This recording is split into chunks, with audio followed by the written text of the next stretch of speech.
Mas é muito legal, porque foi um quadro assim, ousado, né? Porque realmente o tema é ousado. Eu lembro do primeiro vídeo que a gente fez foi Salmo 23. Né? Não é possível que eu não entendi Salmo 23. Que é o único que eu sei. Eu não entendi o Salmo 23, não entendi foi nada da Bíblia.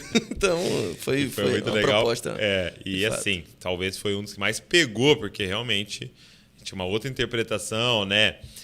Mas o mais legal é esse estímulo ao estudo, né? Ao zelo, ao olhar para a palavra e falar assim, o que liberta é a verdade. Sim. A proposta dos quadros, ela parte primeiro de uma consciência de humildade e de ignorância nossa. Eu gosto de dizer, todos aqueles quadros que eu faço com você, que a gente apresenta, são textos que, na verdade, eu já preguei daquele jeito que eu estou criticando.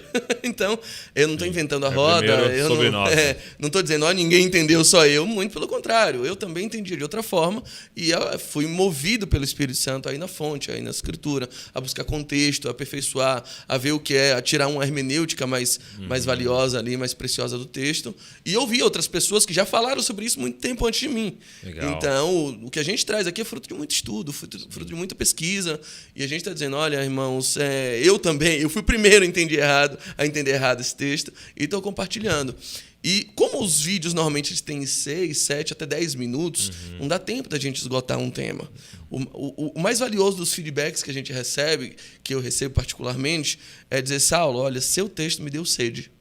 Seu texto me despertou fome. Por causa do seu vídeo, na verdade, não o texto, mas por causa do seu vídeo, eu fiquei mais inspirado, me deu motivação para buscar e aprender mais. Eu comecei a olhar contexto, comecei a ler o texto inteiro, comecei a ver as dicas que você dá no texto, nos vídeos, para entender melhor o que o texto está dizendo e não ficar só escravo das pregações e das músicas que eu ouvia.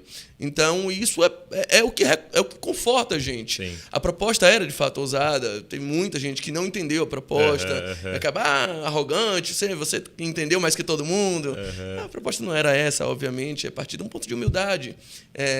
Falando uma proposta bem-humorada, também leve. Sim. Então, a ideia era fazer vídeos curtos que despertassem sede nas pessoas, dando chaves de entendimento para que eles cavem e possam buscar significados ainda mais profundos do que o que a gente apresenta. Sim, e eu acho que requer essa grande humildade da nossa parte de olhar e falar assim, eu posso ter entendido errado.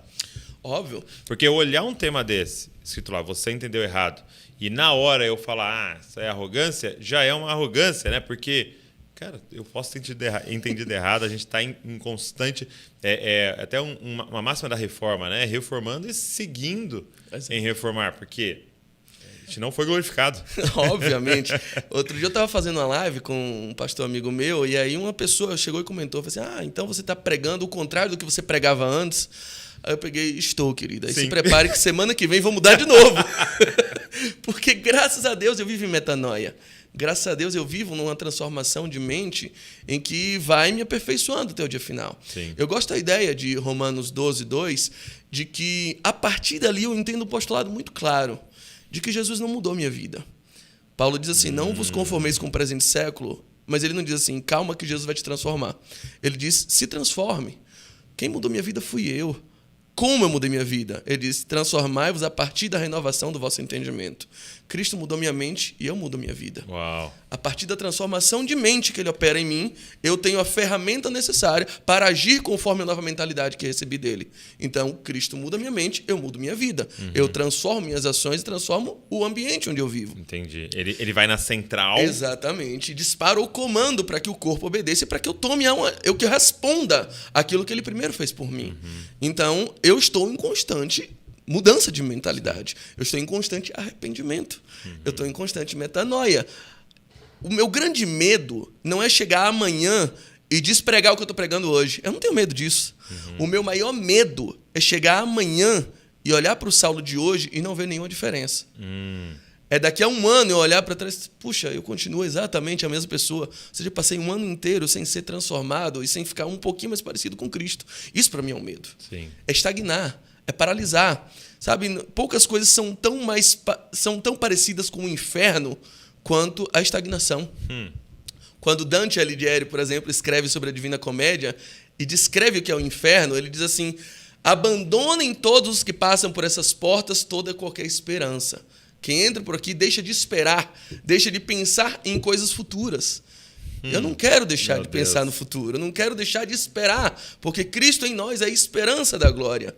Cristo dentro de mim. Temos essa esperança abençoada que nos move, né? Perfeitamente. Então, estar se movendo, estar sendo movido, estar sendo moldado. Cara, é doido que você está falando do inferno, porque eu vi uma vez o Tim Keller expondo aquele texto do Lázaro e do rico. Sim. Né?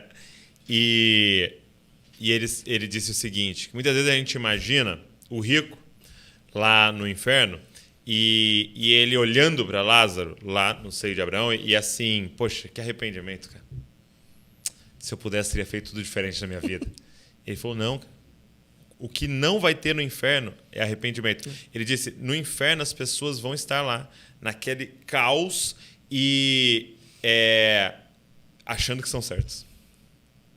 E totalmente convictos daquilo. E aí ele mostra no texto algo que eu nunca tinha reparado, que ele continua tentando dar ordem para Lázaro. Ele continua como um rico, né, mandando e desmandando. No caos, ele continua estagnado igual, porque agora ele vai ser eternamente o que ele era. Né? E não há arrependimento, não há mudança, não há metanoia, não há, né, um progresso como a luz da aurora, cada vez mais parecido com Cristo. Então, isso é muito interessante. Quando acabar esse podcast, provavelmente eu vou ter me arrependido de ter feito ele, porque eu já vou ser outra pessoa, vou dizer, o Saulo de hoje faria diferente. Sim. Obviamente não dá para desfazer o que não dá para viver movido por culpa, mas a gente caminha sabendo que eu amanhã seria alguém melhor do que eu sou hoje. Uhum. É um postulado óbvio da minha vida, de que eu estou sempre... eu não tenho saudade de quem eu fui. Uhum. Sabe? Eu nunca tenho saudade do Saulo que eu era antes. Não. Eu sou alguém hoje muito mais parecido com Cristo. Eu sou alguém hoje transformado nele. E ele está fazendo isso todos os dias. Então, sim, querida, eu estou pregando algo diferente do que eu preguei. E semana que vem devo mudar de novo. Qual é o único segredo, então? É a gente andar junto. Sim. Para que semana que vem você me ouça de novo e eu te ouça também. Eu aprenda contigo e você aprenda comigo. Não tem outra fórmula. O evangelho não abre mão desse constante diálogo, dessa constante transformação, porque muitas vezes você é o meio que Deus usa para me transformar. É o ferro que afia o ferro que está aqui. Então, sem isso, o evangelho ele se torna obsoleto, ele se torna inócuo, ele se torna inútil. Um evangelho que não transforma, que não faz você pensar amanhã diferente do que o que você pensava hoje, é um evangelho que não tem qualquer tipo de efeito prático. É uma fé sem obras. É uma fé morta. Então, eu não tenho nenhum problema em mudar de ideia. Eu não tenho nenhum problema em dizer eu errei. Eu não tenho nenhum problema em dizer eu estava errado. Então, a ideia do quadro, voltando ao início da conversa, foi exatamente essa. Quando eu apresentei a ideia, Douglas, pensei aqui de fazer um quadro assim. De texto, eu lembro que você falou de texto que eu tinha entendido errado. Pronto, o nome pode ser Eu Entendi Errado. A minha ideia inicial era essa. Mas ninguém ia ver. Ninguém ia ver, exatamente. A pessoa não ia clicar, vai, quem é Saulo? Entendeu errado? O problema é seu. Que burro. Dá 0 para ele. Mas a partir do momento que a gente, obviamente, traz a pessoa para o nosso contexto de mesa, senta aqui na mesa com a gente, vou te mostrar um negócio que você provavelmente entendeu errado, então aquilo, de fato, começa a dialogar e desperta mais interesse e curiosidade, que é o objetivo que a gente tinha, de outorgar, de presentear a igreja com um pouquinho que a gente sabe, com um pouquinho que a gente estudou, servi-los. Mas exatamente com o propósito de tirá-los do conformismo. O propósito não é ensinar tudo, não dá. É 6 minutos de vídeo, 10 minutos de vídeo. O propósito é dar sede. Sim. O propósito é fazer com que ele sinta, eu preciso ir atrás. Exatamente.